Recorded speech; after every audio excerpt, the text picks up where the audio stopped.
श्री गणेशाय नमः। श्रीमद् भगवद गीता 3रा अध्याय। अर्जुन ने पूछा, हे जनार्दन, यदि आपके तप से, कर्म से बुद्धि श्रेष्ठ है तो केशव मुझे इस घोर कर्म में क्यों लगाते हो? मिले हुए वचनों से आप मेरी बुद्धि को भ्रम में क्यों डाल रहे हैं? निश्चय करके मुझे बतलाइए जिससे मैं कल्याण को प्राप्त हूँ। श्री कृष्ण जी बोले, हे निष्पाप अर्जुन, मैं पहले समझा चुका हूँ। इस लोक में 2 प्रकार की निष्ठा कही गई है। एक तो संख्या वालों का ज्ञान योग और दूसरा योगियों का कर्म योग। कर्मों का प्रारंभ ना करने से ही कोई निष्काम नहीं कहलाता और कर्मों का त्याग करके संन्यास करने से भी किसी को सिद्धि नहीं मिल जाती। मनुष्य क्षण भर भी कर्म किए बगैर नहीं रह सकता। प्रकृति के गुण ही सब मनुष्यों को कुछ ना कुछ कर्म करने में लगाते हैं। जो अज्ञानी कर्म इंद्रियों को रोककर आत्मचिंतन करने के बहाने विषयों की चिंता करता है, वह पाखंडी मिथ्याचारी कहलाता है। हे अर्जुन, जो इंद्रियों को मन से दमन कर और विषयों में प्रवृत्त ना होने देकर उनमें कर्म लेता है, वह कर्म योग का अभ्यास कहलाता है और श्रेष्ठ कहलाता है। अपने धर्म के अनुसार नियमित कर्म करो, क्योंकि कर्म ना करने से कर्म को करना अच्छा है। बिना कर्म किए तुम्हारे शरीर का निर्वाह नहीं हो सकता। हे कौन्तेय, यज्ञ के निमित्त किए जाने वाले कर्मों को छोड़कर जितने कर्म हैं उनके करने से मनुष्य को बंधन होता है। अतएव तुम फल की इच्छा त्याग कर यज्ञ के लिए कर्म करो। सृष्टि के आरंभ काल में ब्रह्मा जी ने यज्ञ सहित प्रजा को उत्पन्न कर प्रजा से कहा था कि यद्यपि कर्म करके विद्धि को प्राप्त होंगे, यही सब कर्म तुम्हारे निमित्त कामधेनु होवेंगे। इस यज्ञ से तुम देवताओं को संतुष्ट करते रहो और देवता भी तुमको संतुष्ट करेंगे। इस प्रकार परस्पर बर्ताव करते हुए तुम और देवता कल्याण को प्राप्त होवोगे। यज्ञ आदि कर्मों से प्रसन्न होकर देवता तुमको इच्छित सुख की सामग्री देंगे, परंतु उनके दिए हुए दान को जो बिना उनका भोग लगावे ग्रहण करता है, वह चोर है। 5 महायज्ञ करके जो श्रेष्ठ बचा हुआ भोग ग्रहण करते हैं, वह सब पापों से मुक्त हो जाते हैं और जो अपने निमित्त ही अन्न पाते हैं, वह पुरुष पापी पुरुष को ही भक्षण करते हैं। अन्न से ही प्राणियों की उत्पत्ति होती है। अन्न मेघ में उत्पन्न होता है। मेघ यज्ञ द्वारा जल बरसाता है और यज्ञ की उत्पत्ति से कर्म से होती है। कर्म की उत्पत्ति ब्रह्म से हुई है और ब्रह्म अक्षर परमात्मा से। इस कारण सदा सब पदार्थों में रहने वाला जो ब्रह्म है, वह सब यज्ञों में प्रस्तुत है। हे पार्थ, इस प्रकार चलाए हुए कर्म के चक्र के अनुसार जो नहीं चलता, वह पापमय है। जो पुरुष आत्मा में ही रित रहता है और आत्म आनंद अनुभव से तृप्त रहता है, उसे कुछ भी कार्य शेष नहीं। वह कोई कर्म करे या ना करे, उसको कोई प्रयोजन अथवा लाभ नहीं और किसी प्राणी से अपना लाभ कराने की भी उसे कोई आवश्यकता नहीं। इसलिए तुम भी फल की प्राप्ति की इच्छा त्याग कर कर्तव्य पालन करते रहो, क्योंकि फल की इच्छा को त्याग कर्म करने वाला पुरुष मोक्ष को प्राप्त होता है। राजा जनक आदि ने भी कर्म सिद्धि पाई है। इसी प्रकार तथा लोक संग्रह को देखते हुए भी आपको कर्म करना उचित है। श्रेष्ठ पुरुष जिस तरह कर्म का आचरण करता है, दूसरे मनुष्य उसी कर्म पर चलते हैं और वह जिसको प्रमाणित मानता है, उसी के अनुसार सब उत्तम मानते हैं।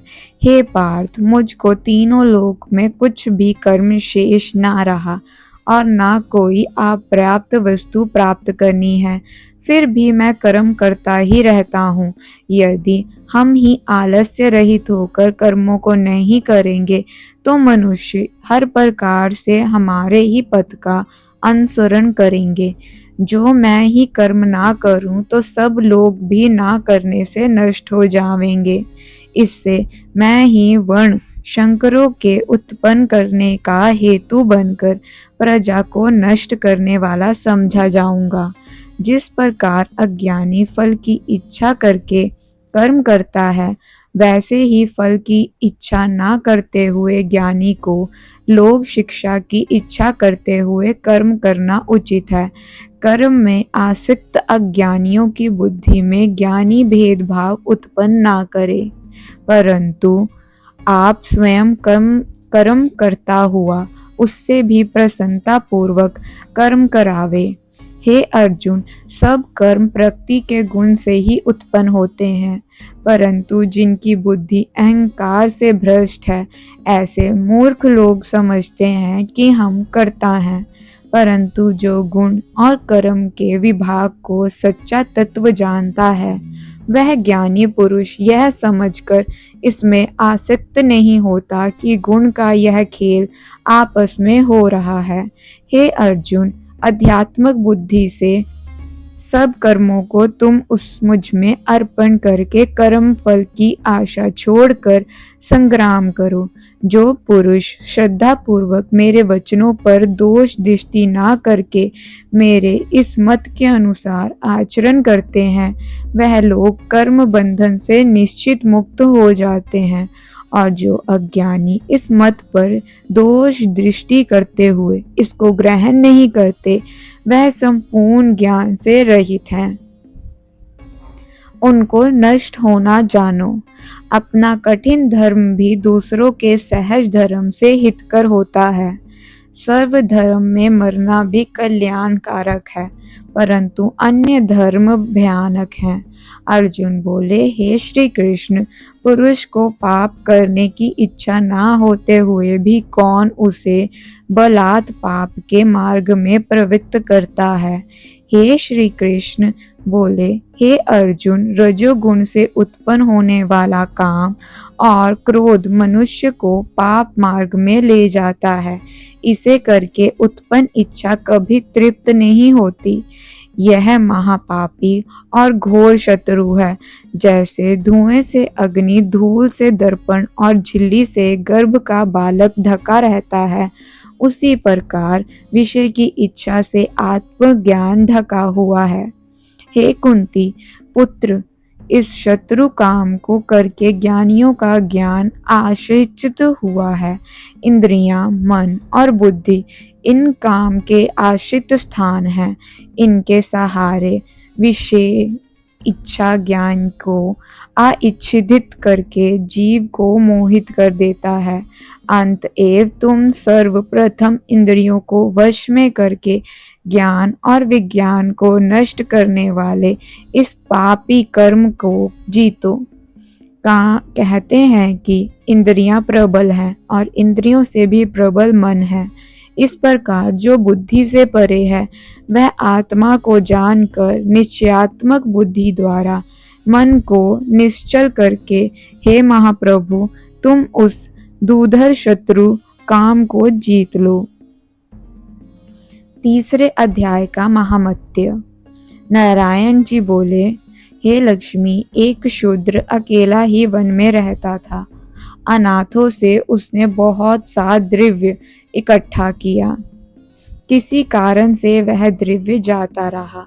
अब वह शूद्र बहुत चिंतित रहने लगा। किसी से पूछा कि ऐसा कोई अंजन बताओ जिससे नेत्र में डालकर पृथ्वी का पदार्थ निकाल लूं।